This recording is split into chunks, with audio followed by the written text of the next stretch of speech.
Okay, today we're going to be extracting caffeine from brewed coffee. So we're going to start up here to talk about the structure of caffeine.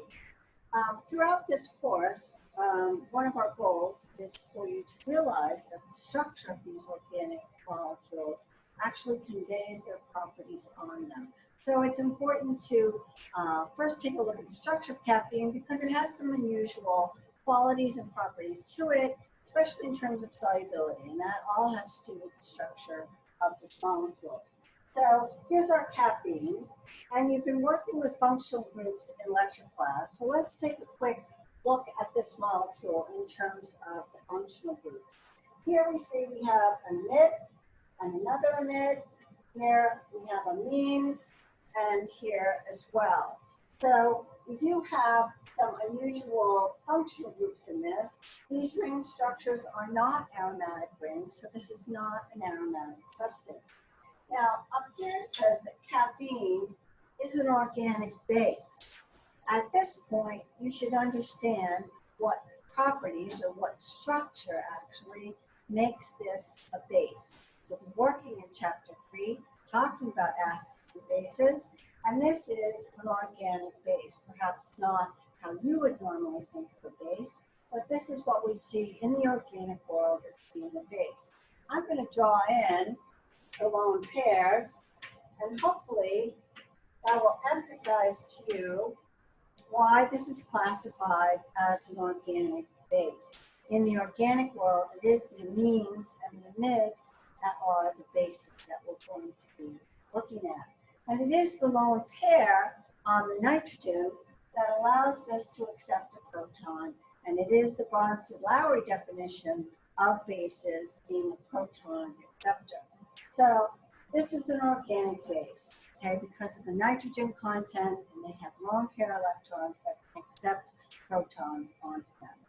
So we also think about the polarity of this molecule. Now, we've worked with caffeine before when we did the thin layer. We saw that it was quite polar in comparison to the ibuprofen, the aspirin, or the acetaminophen that we worked with. And the polarity obviously comes from these carbonyl groups. Carbon to nitrogen bonds also have some polarity in them as well. So we see that it has polar parts, but it also has some non-polar parts as well. This conveys some unusual solubility properties onto caffeine. We are going to use those solubility properties to isolate it. So here's some solubility data that we took right out of the Merck manual. We standardized it to 100 milliliters of solvent, which is typical for solubility data. And we see that in water, solubility changes drastically with the temperature of the water. 2.2 grams in 100 milliliters at room temperature. Here, using boiling water to make a solution, solubility is 67 grams in 100 milliliters. Temperature is a big factor here. It's also soluble in chloroform and other solvents, but we're working with chloroform today. In chloroform, 18 grams in 100 milliliters at room temperature. Caffeine also has this unusual feature in that it sublimes. Sublimation is a phase change, where your substance can go directly from a solid into gas form without going through a liquid phase. So caffeine has that unusual ability, and it can actually be used to purify caffeine as well, because many, many substances do not sublime. So when we're talking about the solubility properties of caffeine, this is exactly how extraction works. So the technique that we are focusing on today is liquid to liquid extraction, okay? This is all based on the solubility of our substance, our target material, in one solvent as opposed to another. So it is the unique solubility properties of your target material that you need to be aware of, and you're going to design your experiment around those solubility properties. And this experiment is designed exactly around the solubility properties of caffeine. Now, this is not something that you saw me do, but when you make coffee, here you're taking hopefully boiling water, because we see solubility is highest in boiling water. And you make your extract, your coffee, from the boiling water. So we have the maximum amount of caffeine dissolved into the water at the boiling point of water. Then we're going to take this coffee after we treat it with some copper acetate, and we're going to cool it in an ice bath. And we see that when that cooling happens, the solubility of the caffeine drops dramatically, 2.2 grams in 100 milliliters. All right. Given this lowered solubility, now we're going to interface this aqueous solution of caffeine, of the coffee, with the chloroform. It is much more soluble in chloroform at room temperature than it is in water at room temperature, around 8 or 9 times more soluble. We are going to then wash impurities out of the chloroform layer, and then we'll rotovap off the chloroform to get our caffeine in hopefully pure form. So we have these two terms here. I'm going to clarify them a little bit for you. When you are extracting, when you use that term extracting, you are moving your target material from one solvent to another. When you are washing, which we're going to do today with sodium hydroxide and water, here you are moving impurities from the solvent layer. So you are moving things in both cases from one solvent to another. Here you're moving your target material. Here you're moving impurities that you do not want in your solvent layer, so that when you rotovap off your solvent, the material comes out in pure form. All right, so let's take a break in 2 seconds, and we'll head over to the hood and take a look at what's going on over there. Okay, so the first thing we're going to do with our coffee is make some observations. Even though we're all very familiar with coffee, always a good idea to describe your starting material. So I did brew the coffee, pour it into this larger 400 ml beaker, put in a boiling stick to facilitate the boiling process. But our coffee is a dark brown, opaque solution, aqueous solution, and it is approximately 150 milliliters of coffee, of brewed coffee. To that, I'm going to add this beautiful blue copper acetate solution. So I'm going to mix that in now because the coffee is actually boiling. And the instructions tell us to boil this for 5 minutes. So let's think for a minute about what the purpose of the copper acetate is. Acetate is the charge conjugate base of acetic acid. And as the charge conjugate base, it will act like a base, okay? It tells you in the instructions that the purpose of this step is to remove tannins and other organic things. One of the organic things that it is going to react with are organic acids. So the acetate is an organic base, and it will react with the organic acids. The organic acids are in neutral form initially, but when they react with this base, they will become charged. They will lose a proton to the acetate and carry a charge. Now, the benefit of this is that in charged form, the organic acids will be much more soluble in water, the aqueous layer, than they would be in the organic solvent we're going to use later on. So our goal is to move the caffeine and nothing else. So one way to sort of cut down on other organic things in coffee, and there are a lot of organic things in coffee, is to change some of them into charged form. In charged form, they will be water soluble and less soluble in the chloroform. So that's the purpose of the copper acetate solution. The blue color comes from the copper ions from the copper acetate. In this case, they're just going to be spectator ions for us. So we're going to let this boil for a short period of time. Then we're going to mix in some cellite and vacuum filter this to get the filtrate is what we want to work with. So I'm going to give this another minute here to do that. The process of boiling is also going to coagulate some of the substances that are present in the coffee as well. So it's going to make it a little thicker and a little gooier, and the cellite is going to help keep that material back inside the filter and just let the more liquid materials flow through that. So I'm actually going to shut the heat off at this point and move over here to the vacuum filtration. Now you've worked with this before, just a few reminders. We're using these large vacuum flasks, and you need to clamp the vacuum flask in place first, okay? Then I'm going to put this thick-walled vacuum hose on, okay, and vacuum adapter, and then at that stage I can take the large buchner funnel, put it on the top, add the filter paper. Right before I vacuum filter, I'm going to moisten that with some distilled water. You always want to clamp the vacuum flask in place first, put the vacuum hose on before you put on the Buchner funnel.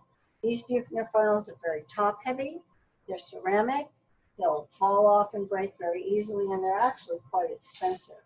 So this is, again, just reminders about setting up your vacuum filtration. So I'm going to remove this from the heat. I have a stirring rod here. Actually, I want to use the shorter one, saving the long one for our caffeine situation. And I'm just going to carefully stir in the cellite. The cellite is actually diatomaceous earth, something that people might use in their swimming pools. And it is going to help keep some of this more coagulated material out of our filtrator. So I'm going to turn the vacuum filter on, moisten the filter paper to keep it firmly down onto the Buchner funnel, and carefully, because this is still rather hot, pour this into the Buchner funnel. Any of this solid material we're not interested in. We're really only interested in the liquid part. So we can put this in our gray bin and set it aside. Now, the next step after this is to put this material into the separatory funnel.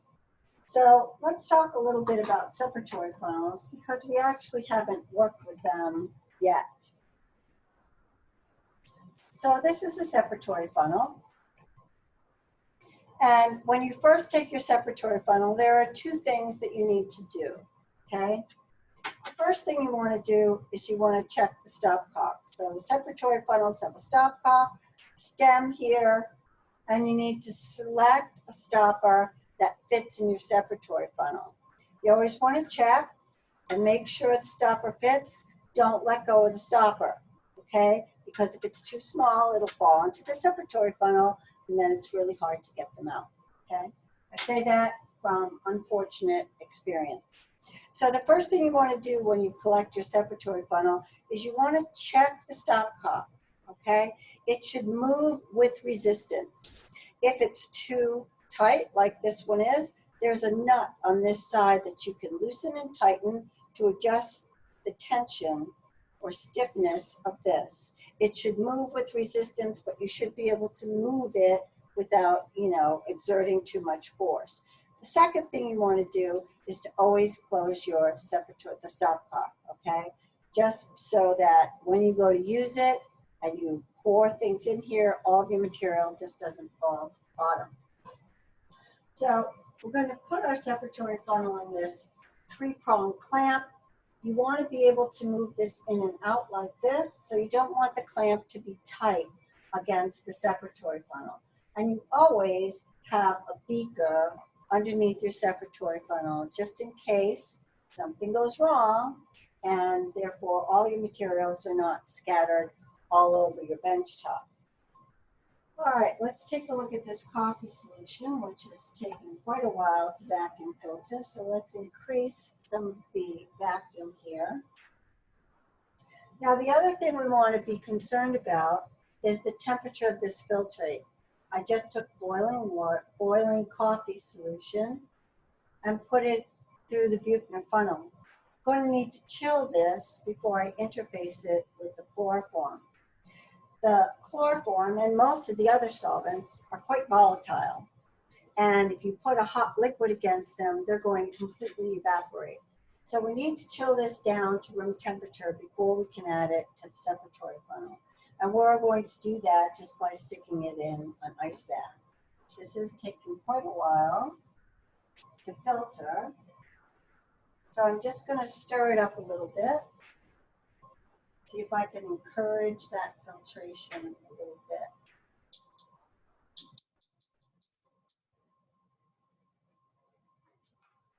So while we're waiting for that to vacuum filter, very slow, let's talk about the extraction process. The extraction is going to happen in the separatory funnel. And our solvent today is chloroform. Chloroform, if you've done your hazard list, you understand is a rather hazardous material, okay? It is very dangerous to work with in some regards. And we need to learn how to work with hazardous materials. So it's not that we want to avoid everything, but we need to learn to work with hazardous materials.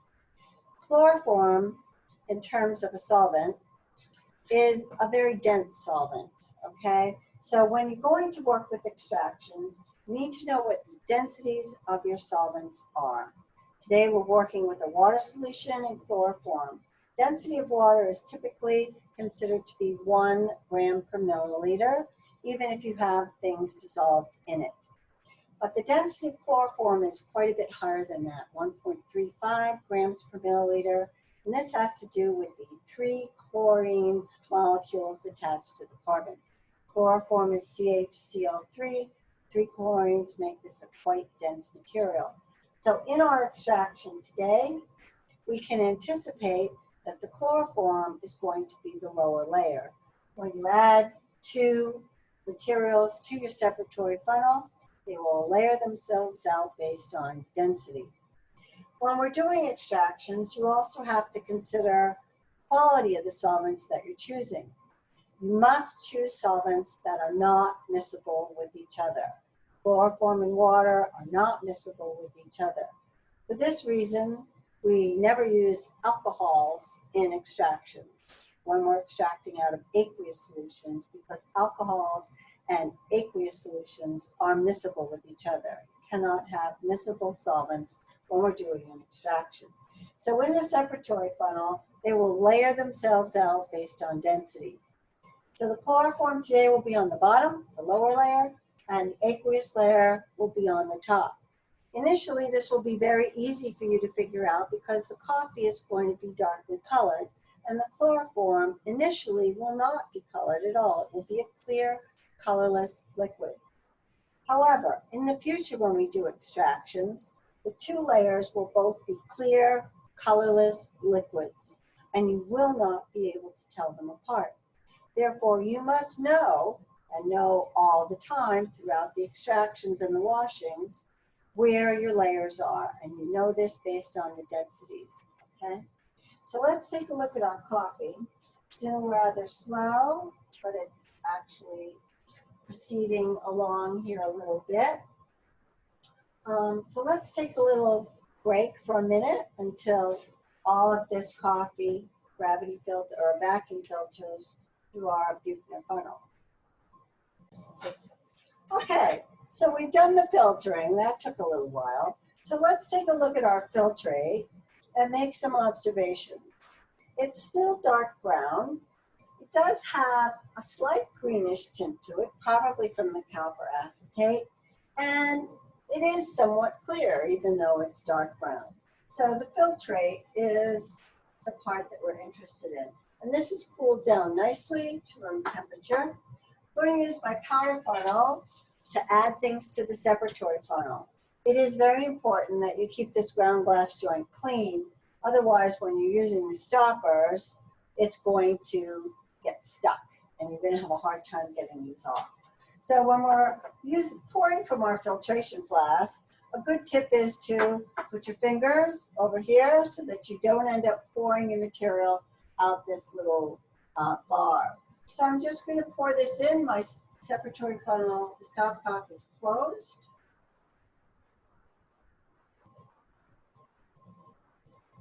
And I'll set that aside. And I've already measured out my chloroform. Chloroform is clear, colorless solution, 20 mils of that. And as I pour this in, you'll definitely be able to see that the chloroform is denser than the aqueous coffee. Because when I pour it in, it is going to sink to the bottom and form a clear layer at the bottom of the separatory funnel.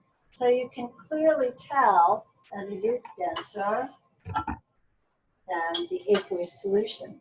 So when we're doing extractions, we typically have an aqueous layer and an organic layer, and that's how we refer to them, okay?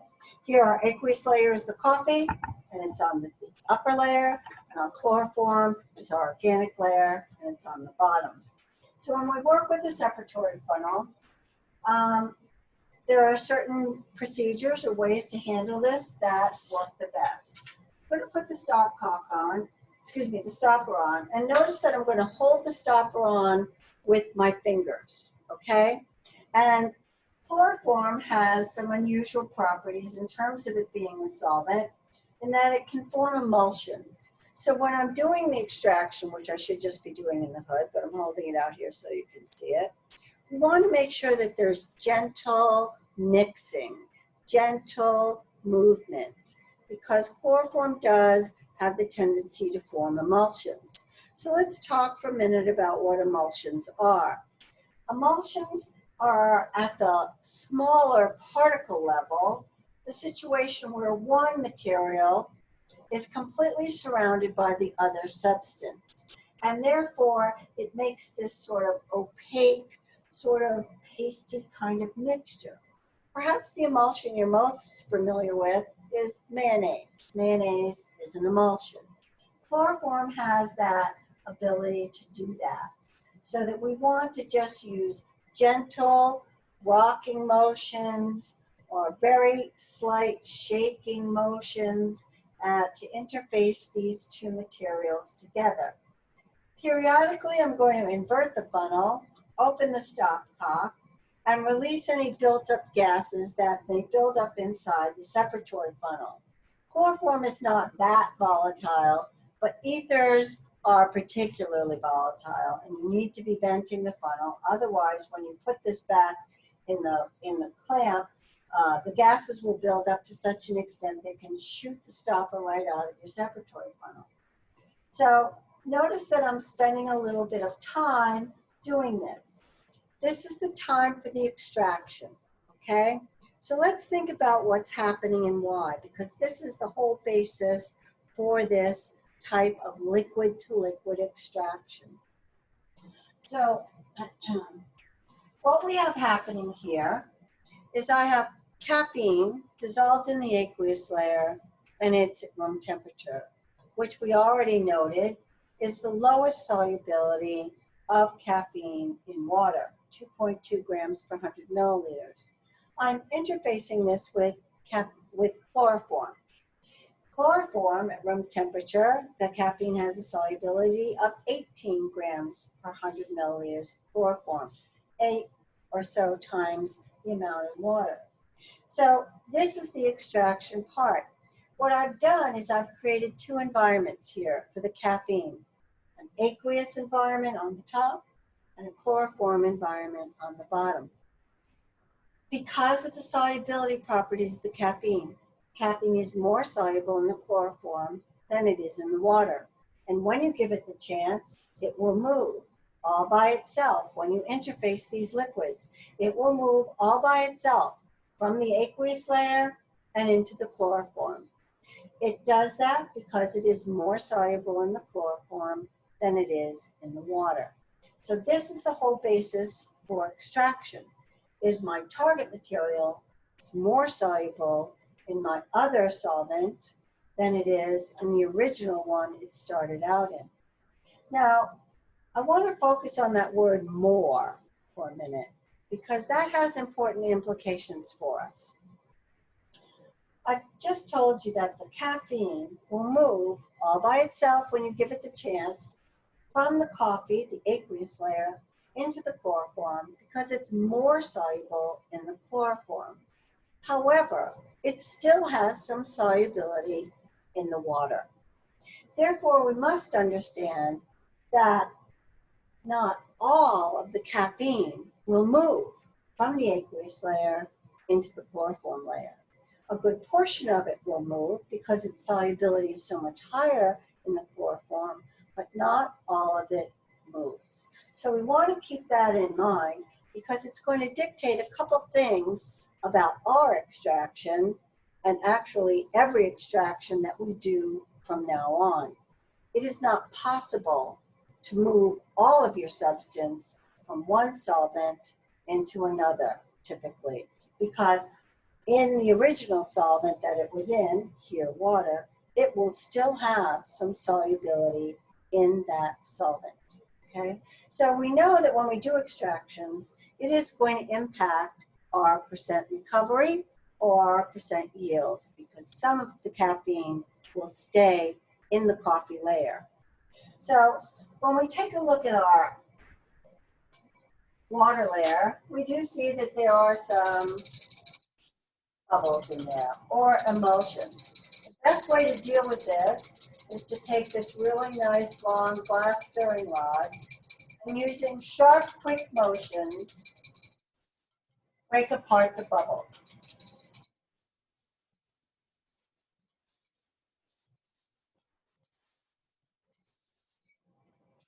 So I'm going to do that for a little bit, and then you can see that there's a very clear layer.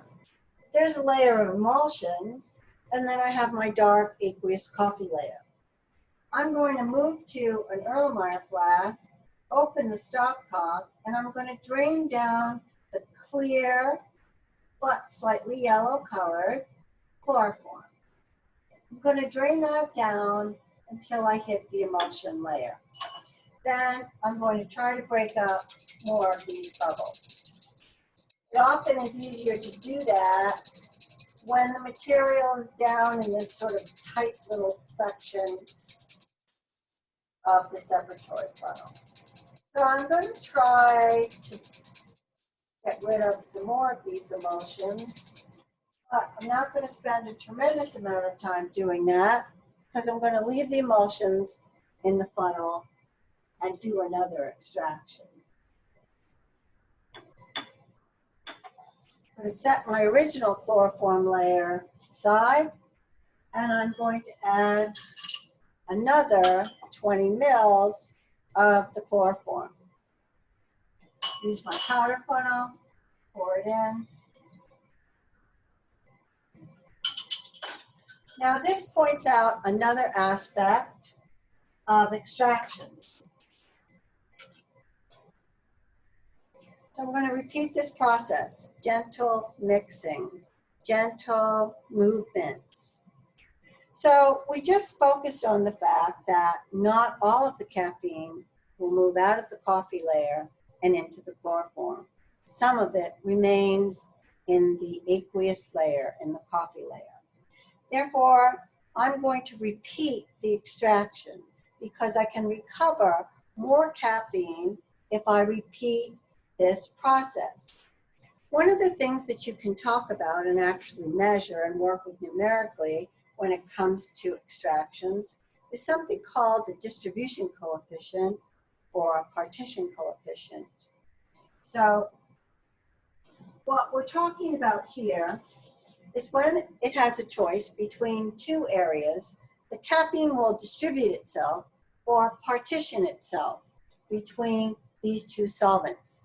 And that idea, that concept, can actually be a numerical value based on the solubilities of your substance in either one of these two solvents.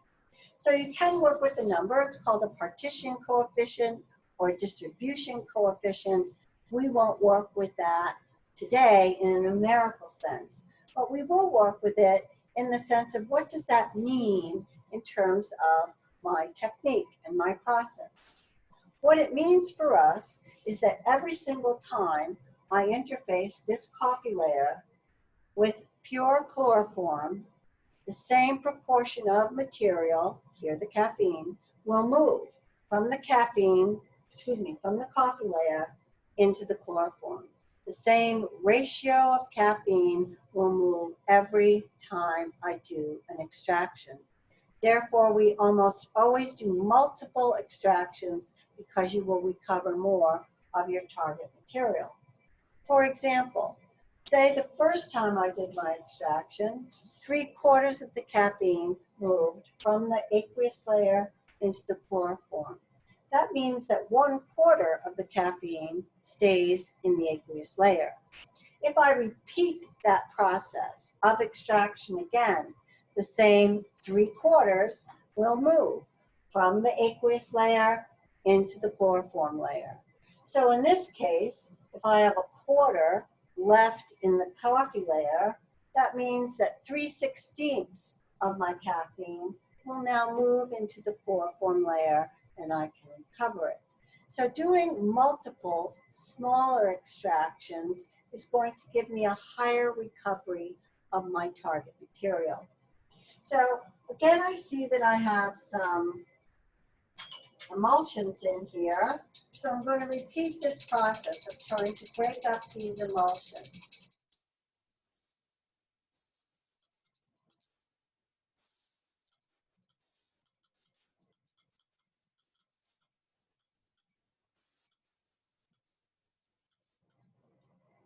And I'm going to do the same thing. I'm going to drain down the chloroform layer and combine the chloroform layers.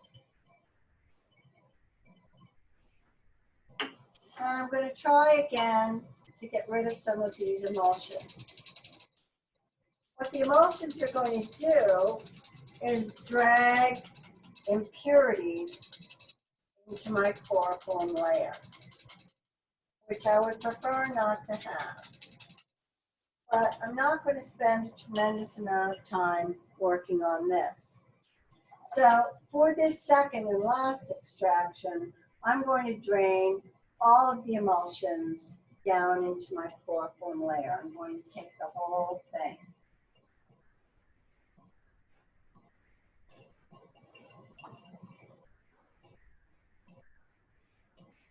Okay, so at this point, I'm basically done with my coffee.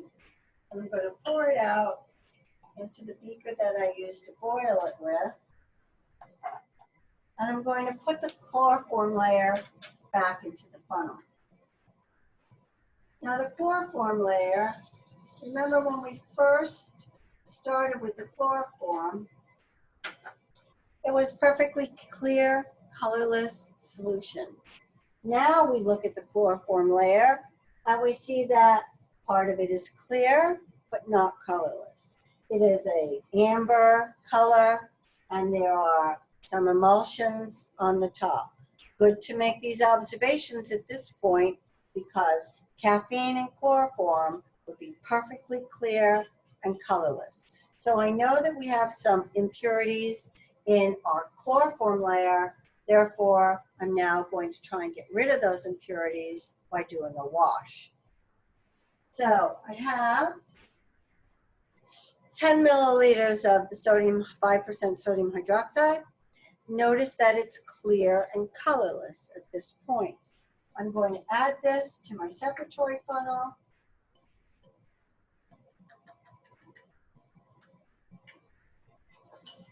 It will create a very small aqueous layer, also on the top of the chloroform layer. And I'm going to repeat this shaking and venting. That's what I call it. Shake and vent, shake and vent, shake and vent. Okay? Mixing these two layers together. Now we know that sodium hydroxide is a strong base. So it's going to do the same thing that the copper acetate did, but it's a stronger base than acetate. And it will take any organic acids, change them into the charged conjugate base form, where they will be more soluble in the aqueous layer, which is the sodium hydroxide, than they would be in the chloroform. Now, if we take a look at what we see in the separatory funnel, we see that the chloroform layer still slightly yellow, but less yellow, still clear, smaller layer of emulsion here, but notice the sodium hydroxide. Started out clear and colorless, now it's this dark brown substance. So a lot of those impurities were pulled out of the chloroform layer and into the aqueous layer. Now, one thing I forgot to mention about using your separatory funnel is when you go to drain down your lower layer, you always drain the lower layer out through the stopcock, through the bottom. You always pour the upper layer out through the top. That's so you don't contaminate the stopcock area with the upper layer. The other thing I forgot to mention was that in order for you to drain materials out of the separatory funnel is you have to take the stopper out. Otherwise, when you open the stopcock, a small amount will dribble out, but you create a vacuum inside the funnel and the rest of it's not going to come out. So to drain things out of your separatory funnel, you have to take the stopper out. So I'm going to drain this clearer, not perfectly colorless layer out, and this time I'm not going to take the emulsions with it, okay? I'd like this to be pretty clean. So I'm going to pour this material out the top. Upper layer always goes out the top. And I'm actually going to rinse my funnel with a little bit of distilled water. See, there's some junk in there. I'm going to rinse it out a little bit. And notice I'm using a clean Erlenmeyer flask. I've just spent some time washing this chloroform layer. So I don't want to put it back in an Erlenmeyer flask that had junky material in it. All right, there we go. So I'm going to put the chloroform layer back in the funnel now. And I'm going to wash it again with 10 milliliters of RO water. And the water is going to be used as a wash as well. Typically when you shake and vent in an extraction, some of your layers are going to mix with each other. So there is a good likelihood that some of the sodium hydroxide was pulled into the chloroform. We don't want that in there. It's a rather strong base. And therefore we're going to use some water as a wash to pull out some of the sodium hydroxide that may have moved into the chloroform layer. So we're doing 2 extractions today and 2 washes. Now, while I'm doing this wash with chloroform, based on what I just indicated to you, the chloroform may pick up some of the water into the chloroform layer by the process of just shaking and venting it with the water layer. So I'm actually going to drain this down into another clean Erlenmeyer flask. We're creating a lot of dirty glassware in this experiment. And we notice that the aqueous layer, the water layer, has picked up this yellow tint, indicating that yes, it is pulling out some of those other impurities for us. So I'm going to drain this final chloroform layer down into a clean Erlenmeyer flask. Pour out the aqueous layer out the top. And now I'm done with my separatory funnel. When you're working with separatory funnels and you go to do the cleaning part, it's really important to be careful of the stem. It breaks off very easily, and once it does, it's pretty useless as a piece of equipment. So now in the instructions, it tells us to use the drying agent. Let's talk about drying agents a little bit. Drying agents do exactly what it sounds like they're supposed to do. They pull water out of solvents, and they typically pull water out of organic solvents. Drying agents are salts. In this case today we're using sodium sulfate, and it will pull the water out of our chloroform layer, because when we go to remove the chloroform by rotary evaporation, you can't rotevap off water, okay? It takes too high heat to do that, and so therefore we need to get rid of the water before we can rotevap. So here, I'm using the scoopula, and I'm scooping out, probably 3½ scopulas full of the drying agent. You want to cover the bottom with a thin layer. If you can see this a little bit, you can see that the salt, the sodium sulfate, is clumping up a little bit. That tells you that it's doing its job. It's pulling the water out. I'm going to set that aside for a couple minutes because it really should sit over drying agent for a good 5 minutes or so. Now, the next step is to decant and into a round bottom flask and to rotevap. So took my 100 ml round bottom flask in my holder, and I got a mass of this empty, okay? So after this sits in here for a few minutes, this is a very good time to clean up all the dirty glassware that we've just generated. After it sits for a few minutes, I'm going to decant it, the liquid, into the round bottom flask. Decant means you're going to pour very slowly, leaving the solid behind in the Erlenmeyer flask, and only removing the liquid. So why don't we pause here for just a minute, and then we'll move over to the rotevap. Okay.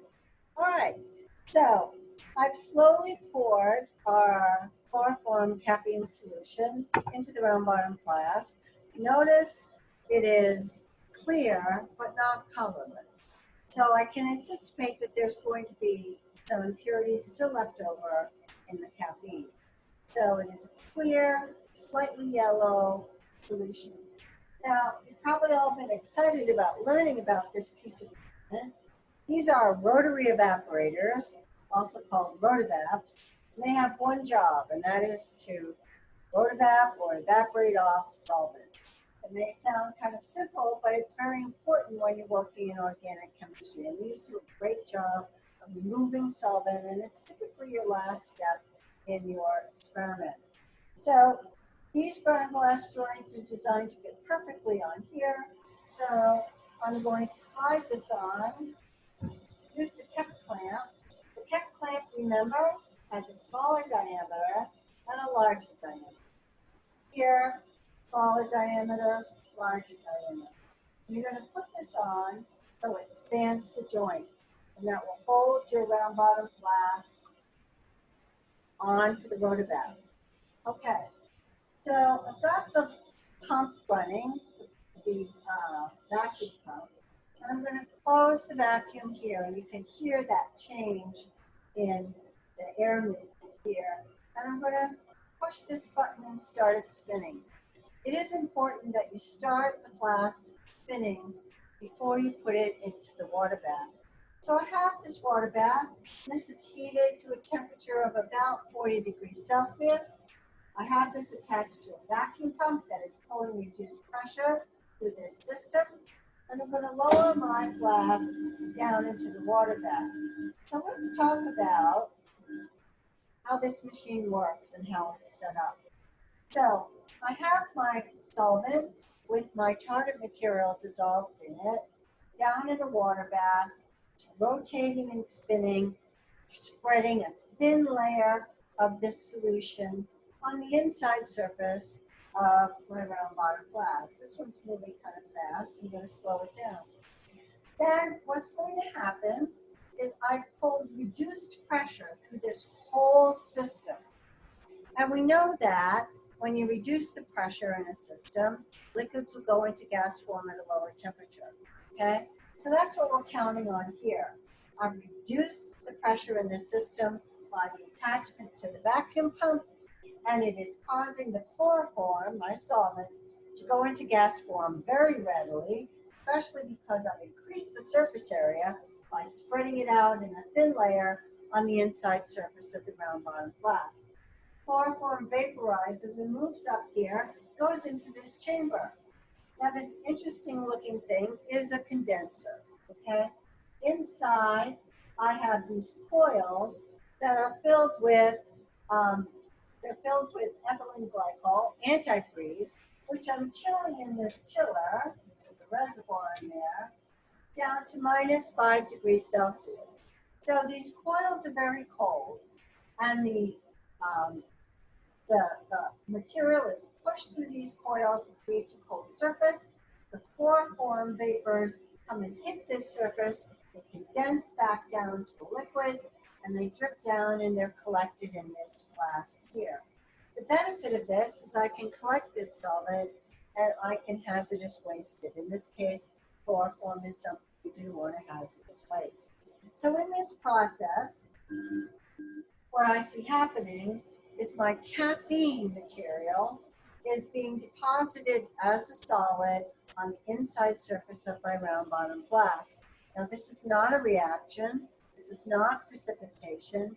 I'm merely removing the solvent, and the caffeine, which is a solid at room temperature, comes out of solution as a solid.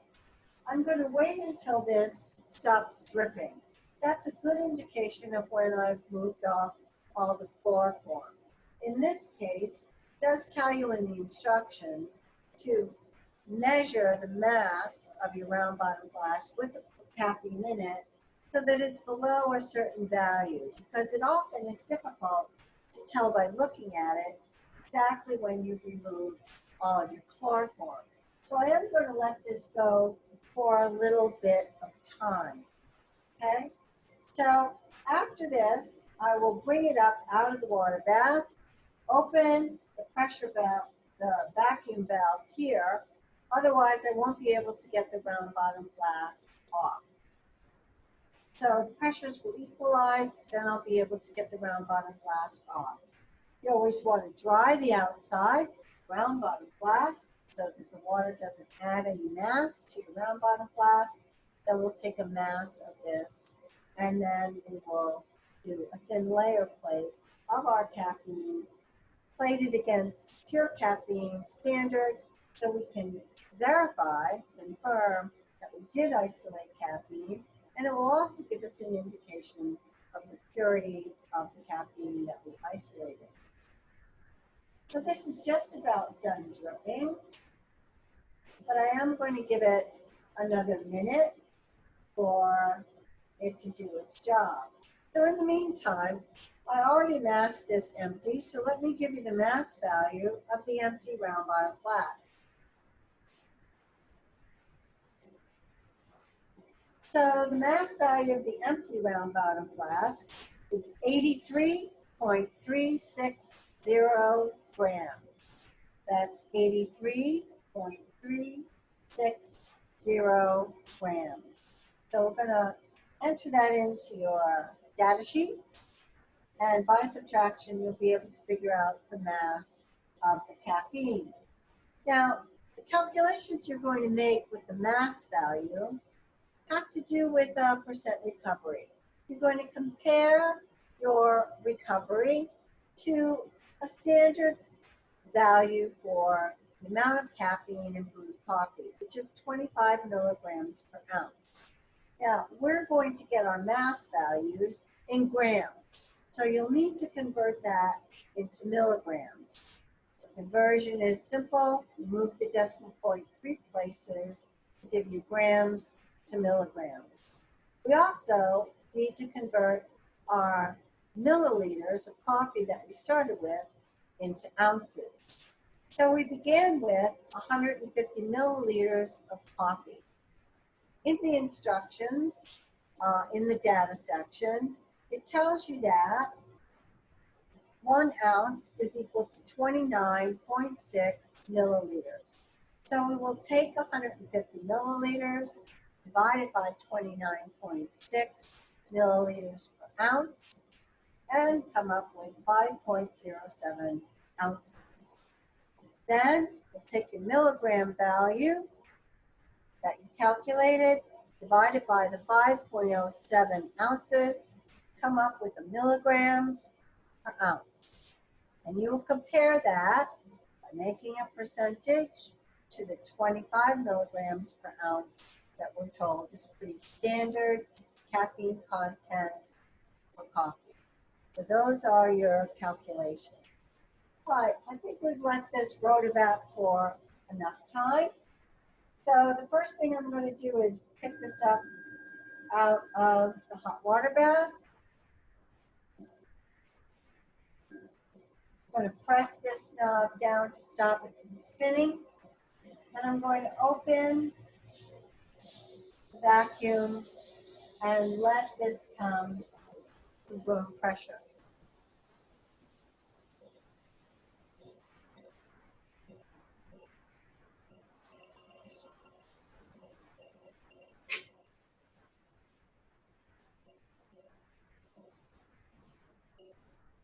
All right, so we're going to take a look at this, dry the bottom off, and take a look at this and make some observations.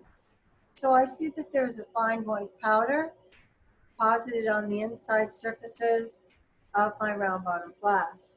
It's not perfectly white, but it does have a slight yellow color to it. So at this point, I'm going to take this and I'm going to mass it on the balances, and I'll be right back with another mass reading.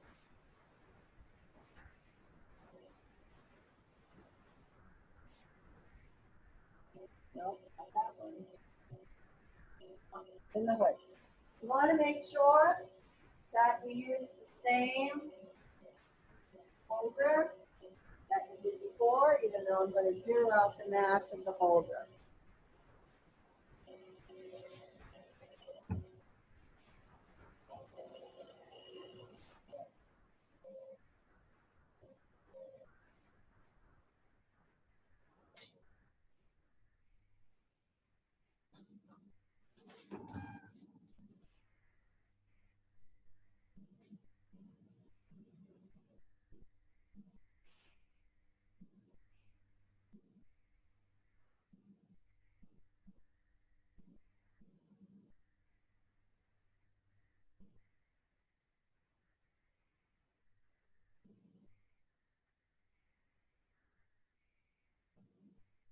Okay, so our mass value for our flask with the caffeine in it is 83.449 grams. 83.449 grams. All right, so at this point, I'm going to prepare a thin layer plate. So I think we can pause the video at this point because you all know how to make a thin layer plate. So I'm going to prepare the thin layer plate and develop it and visualize it with an ultraviolet light, and we'll come back with that information. Okay, so here's our thin layer plate, and our thin layer analysis does a couple things for us. This is our standard caffeine, and this is our caffeine that we isolated from the coffee solution. So the first thing that we can notice is that both of them in the same location on the thin layer plate, hardly moving off of the starting blocks because we know that the caffeine is very polar. What this tells us is that we definitely have a substantial amount of caffeine that we isolated from the coffee solution. What we also see here, which may be difficult for you to see, is there is a small amount of impurities in our caffeine that we isolated from the coffee. This is to be expected given the color that we saw of our chloroform solution and also the color of the solid caffeine after rotovapping. Impurities typically run ahead of your target material or behind, or don't even move off the starting blocks. Here, because the caffeine barely moves, this substance, whatever our impurities are, move ahead of the caffeine. Therefore, we can assume that they're less polar than the caffeine. But other than that, we have no indication of what they may be. But this is a very good confirmation that we isolated a good amount of caffeine from our brewed coffee. All right, that ends our experiment for today.